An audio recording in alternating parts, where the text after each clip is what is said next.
Somebody come get 'em. They're too old for TikTok.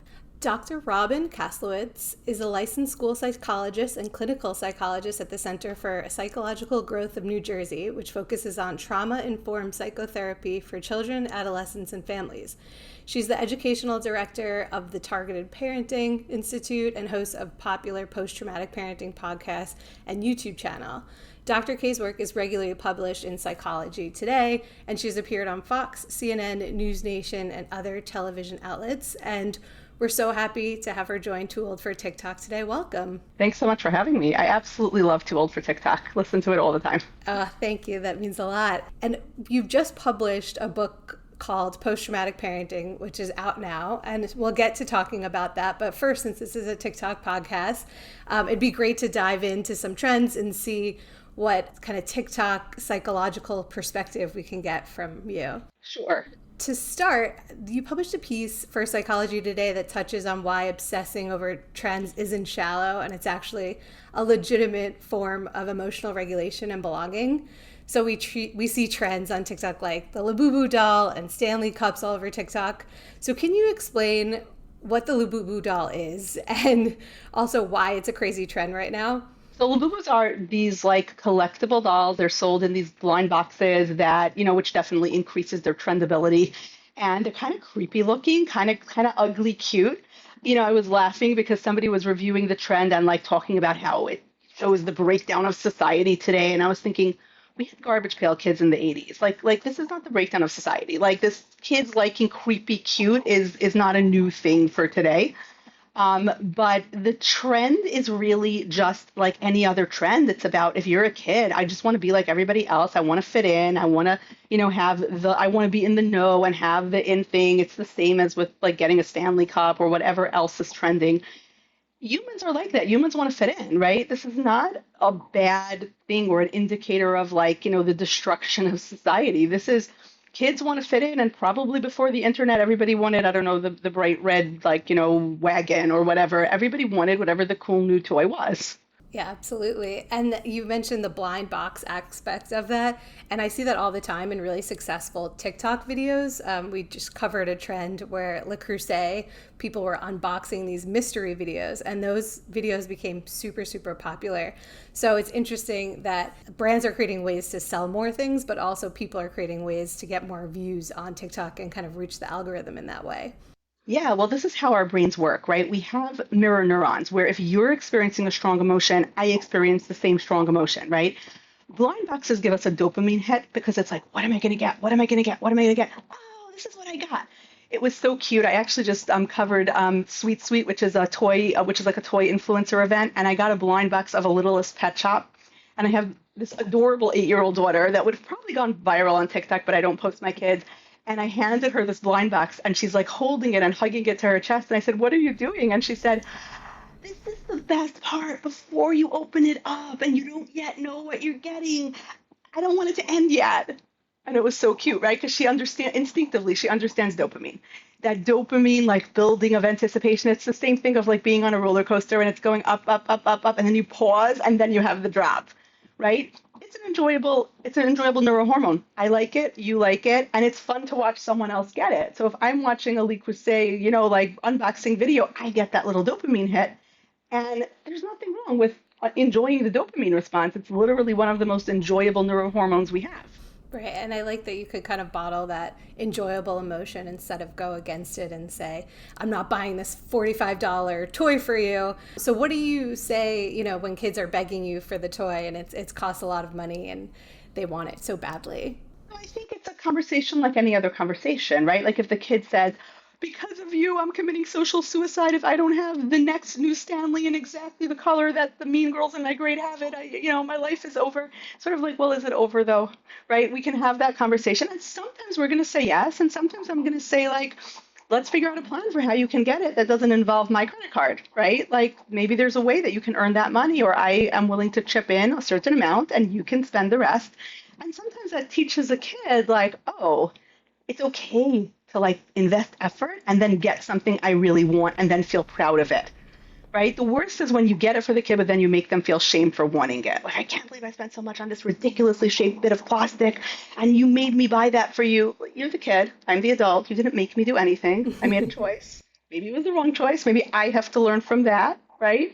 But it's so, but when parents like look at the child wanting the next trend and, the next whatever is trending on TikTok as if it's, the worst thing ever, it's just an indicator that your kid is kind of normal and like every other human.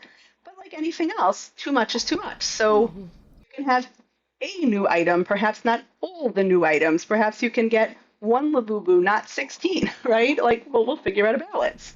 Right. I think everyone could relate to this. Even, I'm a millennial, and that was Beanie Babies. I went crazy for Beanie Babies. Oh, yeah. And I can't imagine if there was social media also during that time. I do remember there were like the first instances of websites that you can kind of track your Beanie Babies, but Right. now it just seems so much more exaggerated now that people and kids can go on social media and just compare what everyone else is getting. Right. And they're little, so they don't have, like, you and I can understand it. Oh, it's my dopamine response. And we can say, okay, I'm going to consciously do this. Like right now, I want to watch some unboxing videos because I'm in the mood of some dopamine. Like, I'm just going to do that. But when you're 8, it's a little bit harder, right? And when you're crushed because you didn't get the trending one or the rare one and your friends have it, you can see where that, oh, I must get another one and another one and another one can really come from.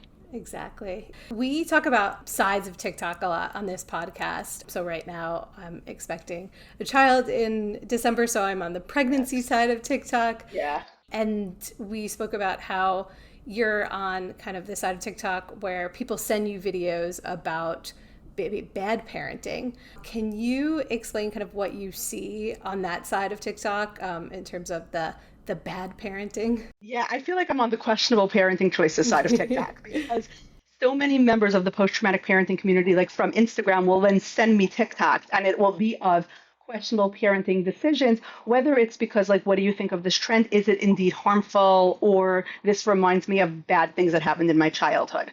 Or sometimes it's a sweet trend. Every so often there is something nice and sweet that comes. But TikTok, the algorithm must think that I just want to see questionable parenting decisions all the time because that's all I get, with the occasional cooking hack and the occasional genius parenting hack. But mostly, and the occasional sweet moment, but mostly questionable parenting choices.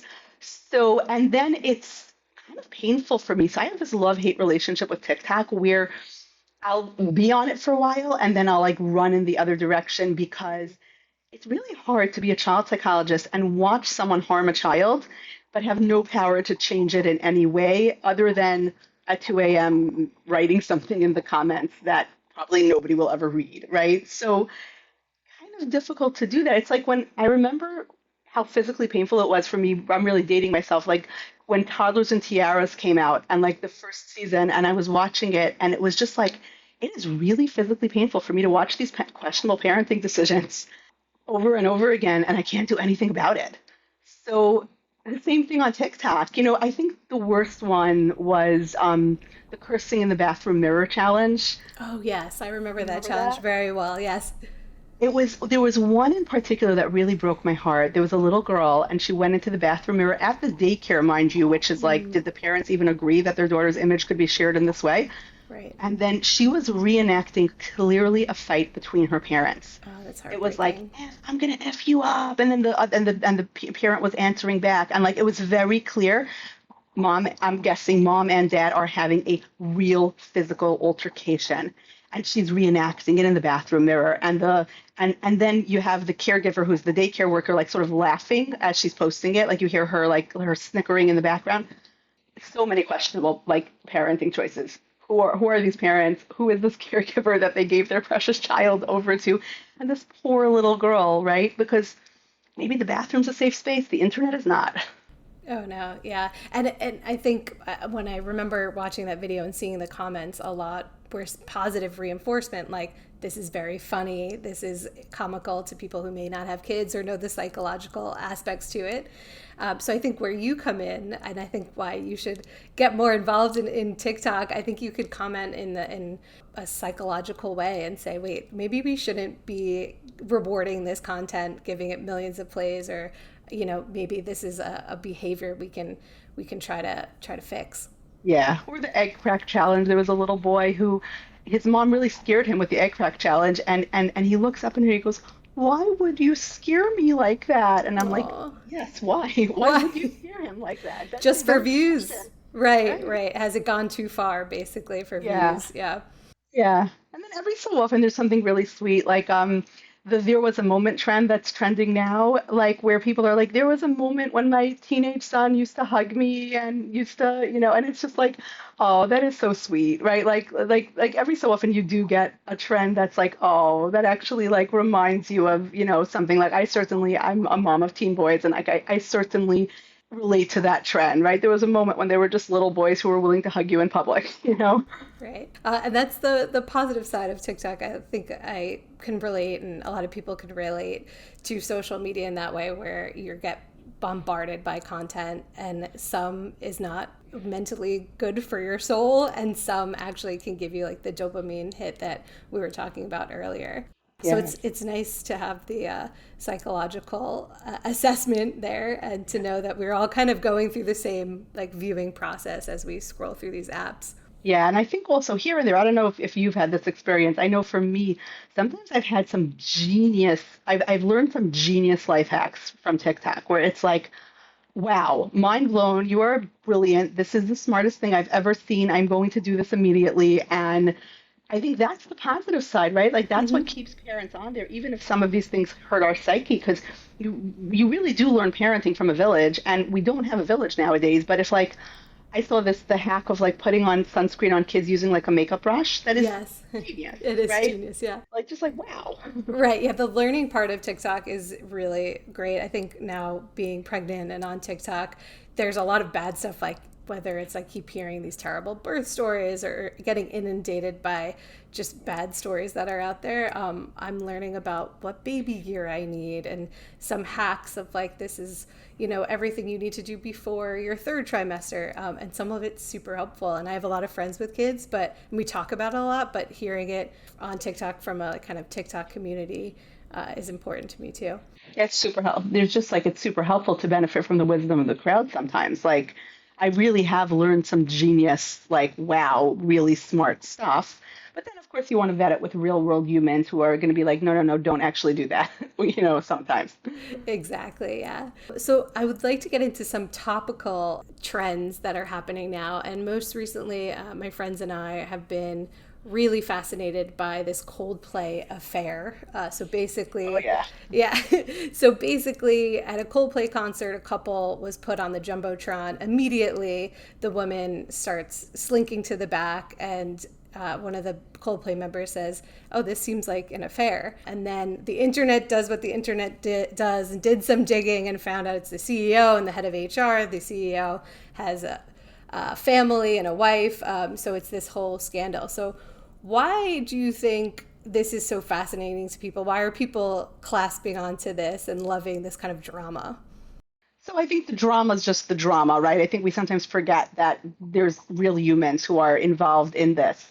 But I think for moms, at least for me, there's a lot of mental load stuff that still ends up on women. And, the maternal half of the couple, in a traditional marriage, you end up with like somehow the default mental load is all on the mom. It's like and there's so much out there on the double standard where, if a dad is with his kids in the park, he's like the best dad ever. Mom is just being a mom, and it takes a lot of mental effort. Like if your husband has to go away for a business trip and says, "Oh, I'm going to be away for a business trip for a couple of days," and you're juggling all that physical, emotional, mental labor of like, now it's all on me for a couple of days, because it sounds like they have small children, right? So like everything's all on me for the next few days because well, I can't really be resentful, I guess, because like he is, this is his job. He has to go.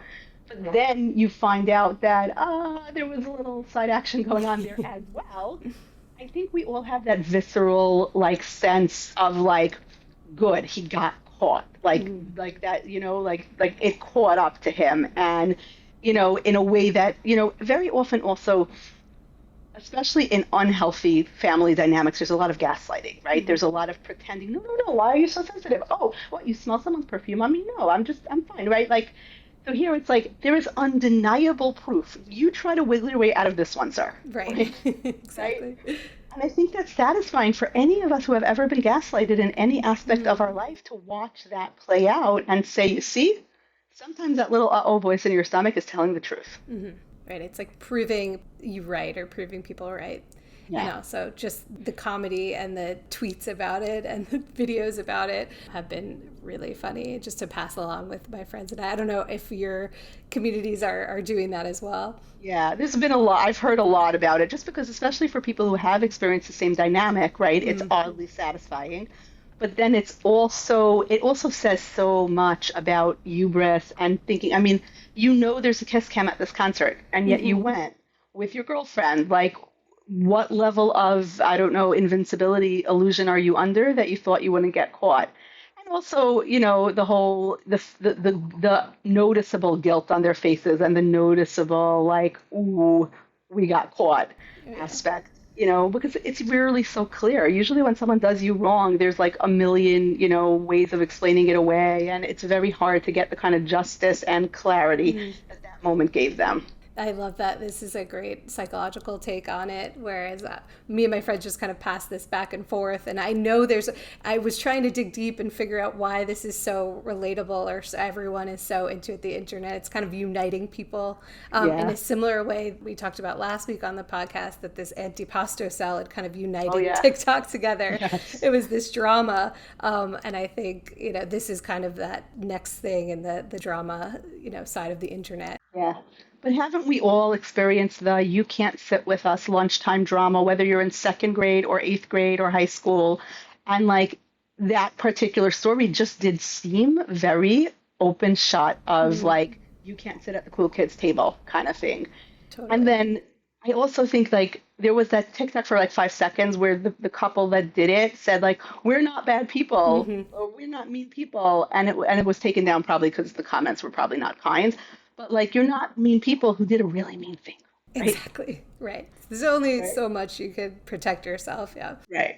But then I love that, the comments of TikTok kind of show where the popular opinion is. And obviously they took it down. The popular opinion was you did a bad thing and we're gonna comment that. Yeah. Yeah. Be gracious, right, to other humans. Like, be kind. Yes. Couldn't agree more. You mentioned that your kids were not on TikTok, and I'd love to hear from you kind of your take on kids' use of social media and TikTok and how that affects their lives. So I'm a big believer that you can't have informed consent to anything until you're an adult. And I think because of what I do, I really believe my kids deserve an independent reality outside of being my kids. So I really protect their privacy. I don't share images of them on social media at all. I don't think they can consent because, informed consent means that you know what you're consenting to and the risks of it. So even if a kid tells a parent, I think we saw this most interestingly in Shari Frankie's, memoir where she wrote, like, a lot of times her mom said, can I post this video? And she couldn't say no because it's her mom and you want to make your mom happy when you're a little kid. She was on her mom's YouTube channel probably, I think, like starting at age 5 or something like that. Like many of those kids were on it from the minute they were born. Like literally their birth was on there. Like they were 2 days old and they're on YouTube.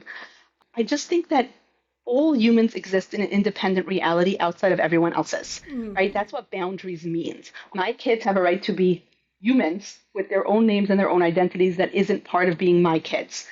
A lot of times my kids have adorable, relatable moments, where I think like, oh, we're playing with a toy and I could explain how to use this toy in parenting and it would be such a cute, wholesome video to share, but they can't consent. So I'm not going to do it. I do feel like social media is best consumed by adults because you have to have a fully formed sense of self and you have to be doing it consciously. Like you and I, if we're watching an unboxing video and we're getting that dopamine hit, we know what we're doing. If you and I decide to post something relatable about our lives or something we struggle with, we can assess the risks and benefits. I don't know that you can when you're 11 in the same way. So I am very, very cautious about letting my kids use any form of social media. I just think wait till they're adults and let them make their own informed choices then. I know that's a harsh stance. Like I know that's like extreme. But to me, it's like you have to be at least 18, right? You have to at least like be able to like, I don't know, drive a car, purchase alcohol, like the government assumes that you have a certain level of risk understanding. So like I'll go with that. So what do you do if a child is like begging to post a video? Like, you have someone who may be loving the theater or loving or wants, or their goal because they see videos is to become viral on TikTok. What do you do if a child who's under 18 is asking for this in a way? So I'm very fortunate that I'm not in that position because I send my kids to private school and there's a very strict no social media, like we let developing brains develop policy. So none of their friends are doing it. If they are, it's very underground. So it can't be like a public pressure, like everyone in the class is doing it. There's nothing wrong with if you have like a private cute video that you want to share amongst the family on like a private family WhatsApp chat or on a private Facebook page that only your relatives are seeing or people are seeing. One of my kids is very talented and she goes to a drama camp and they're very cautious about where they share the videos simply because like this is an internal performance for us. Mm-hmm. And it's too easy to, create deep fakes and do all sorts of things with little children dancing on stage or whatever. So they're mindful of that. So I sort of have them, I look at it as scratching an itch. You get to be a performer, you get to do all of those things and scratch that itch without exploiting yourself on TikTok. I don't know if you saw that expose about like the Instagram moms and the male pedophiles who were like writing love letters to the Instagram moms who are providing us all this content for free, like lucky us. Mm-hmm. I never want to be that mom, right? Yeah, I would agree with that. And you mentioned toddlers and Tiara, and it's now Honey Boo Boo's coming out all these years later saying I had a really traumatic childhood because I was on TV, and I think we're seeing that more and more. So I think your stance is really valid and great. Yeah, and I feel like, look, if it doesn't make me the world's most popular mom, like I learned, I used to be a people pleaser. That's like what my book's about, right? Like I used to have a very hard time setting limits with anybody, let alone my own kids. This is the hill I'm willing to die on. You will either thank me later or not thank me later, but either way, this is a value that I have. Mm-hmm. That's great. The last concept I wanted to talk about before we get into your book is the concept of time confetti. And I think a lot of people are addicted to social media, addicted to TikTok, and I think your time confetti concept is really helpful. So I would love for you to explain that. Yeah, and I'm just as susceptible to time confetti as anybody else. And that's what happens when a ton of notifications come in and they just fragment our time and attention into like little shreds. Like let's say if I'm sitting down to write an article and I think I have 2 hours and then someone sends me a TikTok and next thing I know, I only have 45 minutes now to, do this work, right?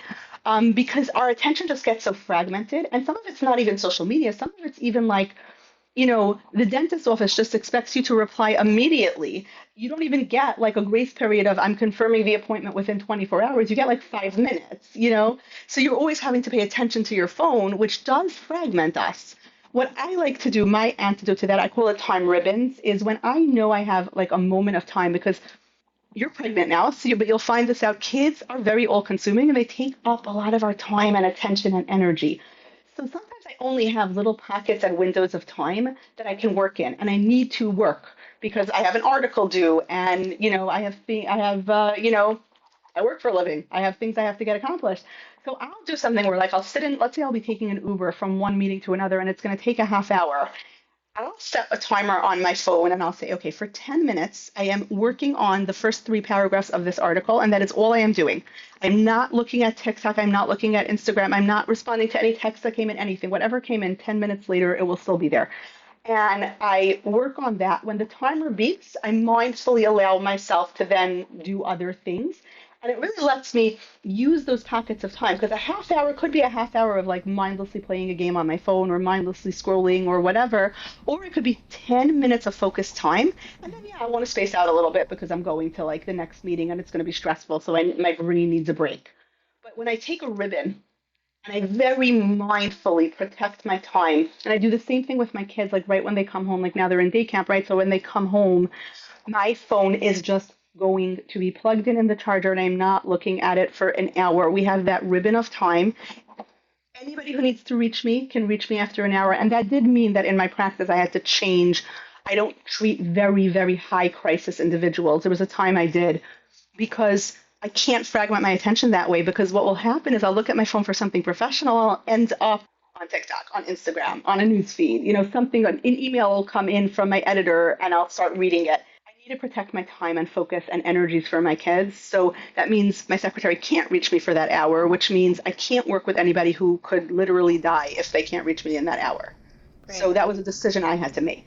I think that's so important. I think my goal in parenthood is to be a present parent, but I see myself in not having a kid being so distracted by things like I could spend hours on TikTok, social media, answering emails. So I think you putting the concept of it into ribbons and confetti is a really helpful way to imagine that. And I thank you because I will be using that very soon. Yeah, just set a timer because you don't have to forever, right?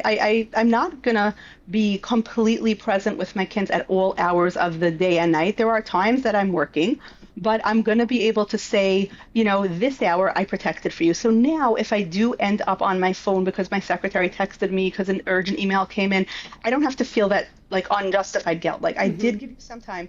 Now my time is like my attention is a little bit more fragmented, and then it's going to be bedtime. I will give you all that time and attention and presence again. But our phones are giant dissociation machines. So if we can shut them off mindfully at times, we don't have to go all or none. It's like, there are people, there are corners of the internet where like if you spend any time at all on social media, you are causing your children attachment problems and they're going to grow up unhealthy and save up money for their therapy.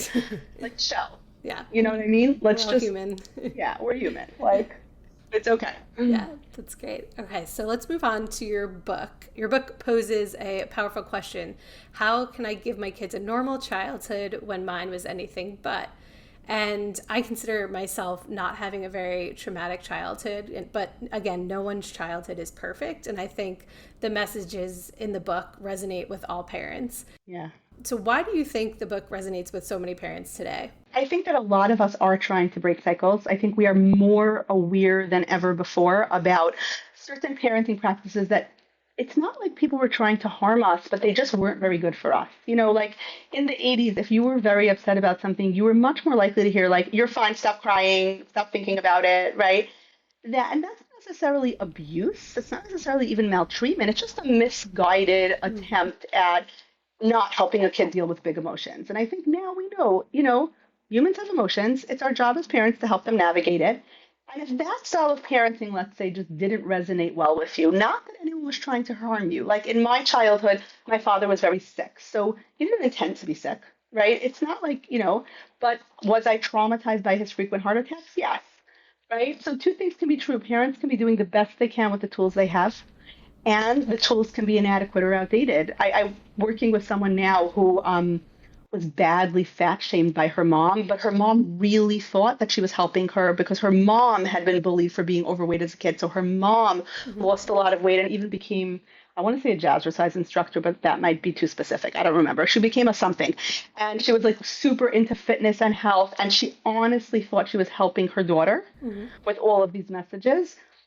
But the daughter, who's now like a mom, grew up with such terrible, crippling feelings of like, not being good enough and shame. And even when she eats anything at all, feeling shame, like, just waking up in the morning and eating her toast and she's feeling shame because like quinoa would have been healthier or whatever.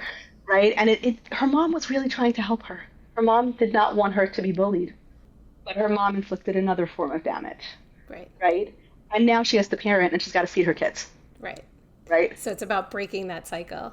Yeah. Whatever the cycle is, whether it was maltreatment. And then I always say with adulthood, ever since COVID, we're all post-traumatic parents, right? Because the world just suddenly went on fire and it was really hard to cope for a little while. Yeah. I feel like it's funny. Before COVID, I was trying to get an agent and get interest in this book. And everyone was like, I went to a major pitch event and there was an agent who said, so you and the other 8 moms with PTSD will read this book? And I kind of had an intuition that it's not 8. It's not. Then right after COVID, I went to a pitch event and everyone was interested. Uh-huh. I feel like people were like, oh, we all went through this trauma. Yeah, we need help. Like, how do you parent when you're feeling so psychologically unstable yourself? Yeah. And I think there's another aspect with the pandemic and then with social media just getting compounded and kind of displaying these perfect lives and comparing. Oh, yeah. So besides, the burnout from everything happening in the world, then when you see people being perfect in a way on social media and you're comparing yourself, it adds to this burnout. Yeah. And if you think about it, I wonder how much people realize social media, you have those highlight reels, right? And like one person's this amazing organic cook and she makes like, I don't know, bento boxes that look like pandas for her kids and she gets 15 nutrients into them. And then there's another woman who has this like gorgeously like or arranged playroom and it's just Montessori themed and it's just amazing. And then there's someone else who's having these moments of spontaneous joy and fun with her kids. And then there's somebody else and the dad is just so super involved and they do these like family adventures or whatever. I can perhaps, if I want to, compete with any one of those people, but I can't compete with the best of every one of those people. Of course. But my brain tells me that I need to. I need to be like her level of cook and her level of organized and his level of fun, engaged parent. Like, it's like, no one can do that. No human can do that. It's not possible. Yeah, absolutely. And you talk about there's a metaphor of the trauma app. It's a really memorable concept of your book. So how'd you develop the idea and how can parents recognize when your trauma app is running? So I think whenever we do X when we meant to do Y, when you yell but you meant to stay calm, or you dissociate when you meant to stay present, or you say yes when you meant to say no, or no when you meant to say yes, I think you have to ask yourself, rather than feeling so shamed, right? Asking yourself, why? Like, why did I do that? Because chances are it wasn't you. Chances are it was your trauma, right? Your trauma says, your trauma says, no one can be upset in my presence. I must people please at all times. So I meant to say no to my kid. And then she got this like angry look on her face. And I said, yes. Why did I do that? That's your trauma app. So the trauma app to me is exactly what it sounds like an algorithm in your brain that the moment you feel like this stressful experience is happening again, your brain says, oh, I know how to handle that the way I did when I was a kid. And then it makes you do that. So let's say you were bullied as a kid and you learn to people please. So your kid rolls her eyes at you because you say, I'm not spending $45 on the next Stanley Cup color when I bought you one 3 days ago. And your kid's mad. And then the trauma app says, someone's mad at me. I'm going to be bullied again. I have to say yes. I can't say no. Or vice versa. Your kid rolls her eyes at you and your trauma app says, hey, you cannot let anyone ever roll their eyes at you. Yell. If you understand it's not you, it's your trauma, that's why you're doing that. You did not make the choice to yell. Your trauma app made the choice to yell. Then you can deselect its permissions. Like any other app, you can be like, you know what I tend to do? When people are mad at me, I people please. I'm going to not people please, which means my kid might be mad at me, and that will be okay.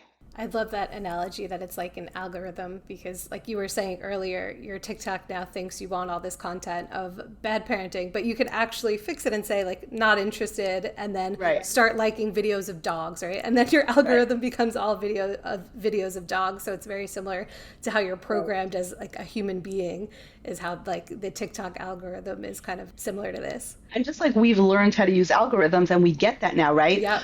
We can do that with our own brain. It's like, oh, that app is running. Let me shut it then. Right? Exactly. Oh, that's great. And then one of your themes in your book is discomfort is not dangerous. So why is that essential for trauma-informed parenting? I feel like for everybody, there's this idea that we look at discomfort as though it's dangerous. I have to stop this. This is the worst thing ever. I can't feel this way.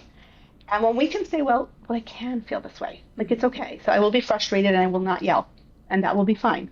I will feel stressed and I will not dissociate. I will remain present. Like, it will be okay. I won't die. Nothing bad will happen. That's where all the magic happens. That's where the genius happens. I know for me, I was a very shy kid. And a lot of times when I go into schools and I talk to kids and I talk about, various social and emotional learning things, and I'll talk about this idea and I'll say, am I an introvert or an extrovert? And the kids will be like, you're an extrovert. You're so friendly. You're so fun. Actually, no, by nature, I'm quite introverted. I'm quite shy. But it's a skill. Once I allowed myself, yes, I will be uncomfortable. I will get up on stage and I will feel butterflies in the pit of my stomach and I will feel like running in the other direction.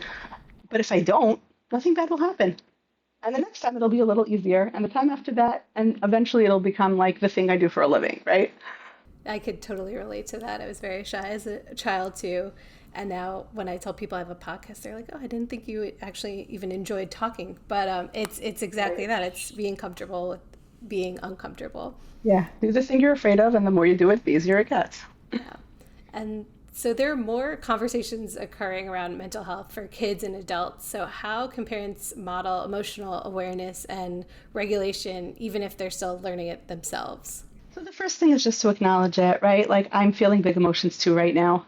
That's okay. Let's calm down together, right? And just the idea of even being willing to like say I'm sorry, like admit you made a mistake, say, you know what, I spoke too hastily, I'm going to think it over again, already is such a different form of parenting than what a lot of us got. We have this like weird idea that like we're gonna damage kids' sense of security if like if a mom's crying and the kid says, "Mommy, are you crying?" Like it used to be we would hide that. No, I'm not crying. But then the kid gets so confused, right? Because like my stomach tells me mom's crying. Like I have this sense that mom's really sad right now, but she's telling me she's happy. So what's going on? Versus saying, yeah, I'm feeling big emotions right now. I'm feeling sad. That's okay. I'm gonna feel happy soon, but right now I feel sad. And letting the kid know, like, you didn't do this. This is not your fault, right? Automatically, the child just feels like, oh yeah, I noticed something and I was right, right? And then it's like, you know what I'm gonna do right now? Like I'll say to my kids sometimes, the stress monster is in the kitchen. Let's all dance until our brains get rid of the stress monster. And like we'll do that. And that instead of it being like, everybody's acting so silly and overstimulated, you will need to stop doing that right now. It's like I'm giving it language and then I'm doing something about it. That's fun. And you're making And then it they fun. learn a skill. Exactly. Yeah. I love that you make it fun. I think that's so important. Yeah. A lot of parenting, it seems so serious to me, especially in content I'm getting about it, and things have to be very structured. But I think you need to bring fun and joy to your kids' lives, and that's kind of what you practice. The essence of attachment is this concept called attunement, which is like sort of when our brains like sync up and we're both on the same wavelength. And if you think about attunement, it's all about delight and joy. Like I'm sharing joy with my kids. That was something that I didn't expect, how joyful and fun parenting would be, because I was awfulizing it. Like, I'm so damaged. My damage is going to damage my children. I must do this right. I must figure out how to do this perfectly. And I feel like it's communicated like that, especially on Instagram, right? It's communicated very heavily. You are ruining your kid's attachment if you don't A, B, C, X, Y, Z immediately. According to Instagram, I think we're all supposed to take up baby wearing, move to a farm, start sourdough starters, and feed our children organic food that we raise with our own hands until they're 4 or we've damaged them forever. Absolutely. Yeah, on TikTok, I've been caught in the algorithm of kind of like de-influencing you to have children because it's so terrible and so stressful. So I've kind of switched that algorithm to be like, I always knew I wanted to be a mom. So what is the positive side? So I think it's like switching, again, the algorithm, but it's also switching your brain to say like, no, there are positive things that bring you joy as well. Right. And also, parenting's a marathon, not a sprint. Unless you do something horrifically abusive, which if you're like on the parenting side of things, of TikTok or Instagram or anywhere, you're probably not doing actively horribly abusive things to your kids. If you make a mistake, you can fix it. Like, there are people who are like, I read that if I ever sleep through my kid crying in the middle of the night, I harmed attachment forever. Nothing's forever. Extra attention to the child in the morning, and you're going to be extra loving, and you're going to change their diaper, and you're going to say, "Oh, mommy missed hearing you cry, and you're so sad," and you'll talk them through it. Even if they're a baby and they can't understand language, they can understand your tone of voice and the music in your voice. Nothing's forever, like you're saying. But algorithms certainly make it sound like it is. Right, there are these extremes, for sure. Yeah. All right, and then what do you hope readers will feel or realize after reading Post-Traumatic Parenting, and what's a big takeaway that everyone could carry forward? So first of all, this idea that, your damage won't damage your kids, that it's true. Your inner child can't raise a child, but in raising your child, you can heal your inner child. And that's not woo, that's actual neuroscience. There's research that shows that our brains are more neuroplastic. They're more willing to rewire during matrescence, like when we become a mother, and then during our children's early years of life, like our brains are more prone to being wired differently. So that would be the time that you can rewire your trauma. It's like the perfect time for you because your brain wants to do it. And then the whole part 3 of the book is all about parenting practices. Like, here's what's important in parenting, and here's what's just sort of like somebody wanted to capture your attention on TikTok and perhaps sell you something, right? And you don't have to worry about it. So like I sort of simplified, this is what's important in parenting. Do these things, your kids are going to be okay, but even more so, you're going to be okay because you're going to heal through parenting. That's so beautiful. And I thank you so much for taking the time. This is really helpful, I think, for people who are going to be a parent like me, people who have kids, and even people just to hear the psychology behind certain things, especially as we related it to TikTok was really fun. So Yeah. Can I share something really weird with you? Like something Please. funny that has happened? Yes. There's a whole group of people in the post-traumatic parenting community who don't have kids and don't want to have kids. Mm. And it's about healing their inner child. Oh, I I love that. actually had a woman who was very involved on my social media for like at least a year, in like subscribed and was in all the chats, and she was just always on. And after a year, she messaged me. She's like, "Can I tell you a secret, but promise not to judge?" And I'm like, "My job is to not judge when people tell me secrets. So what is it?" She said, "I actually don't have kids, and I don't think I want to. That's okay. Your Yeah. content heals me because I need to reparent my inner child." That's And amazing. then I found out that there's a whole group like her that found the book and found the community. And sure, if you're parenting a real world child or an inner child, that's fine, right? Because it's all about that healing. Right. And bettering yourself for sure. Yeah. Yeah. Oh, that's great. So where can people find you, your social media handles, your website? So the website is posttraumaticparenting.com. We also have the Post Traumatic Parenting podcast and the Post Traumatic Parenting YouTube channel, so that's easy. And then on Instagram, I'm at Dr. Koslowitz Psychology, and that's really where the post traumatic parenting community hangs out mostly. Like I'm on Threads and X and everywhere, but like I don't post there that much. It's mostly Instagram where everybody seems to converge. And deciding whether or not I'm gonna like reactivate my TikTok. I keep going back and forth. I'm scared of like being really reactive to somebody's poor parenting choice and absolutely blasting them online and being more harsh and cruel than I intended to. So that's what's keeping me off TikTok now. Well, hopefully, I'm hoping for my selfish self that you're gonna be on TikTok soon, and we'll get you there. Yeah, I'll get there. Yeah. Thank you so much again. This has been such a pleasure. Thanks so much for having me. I really enjoyed this.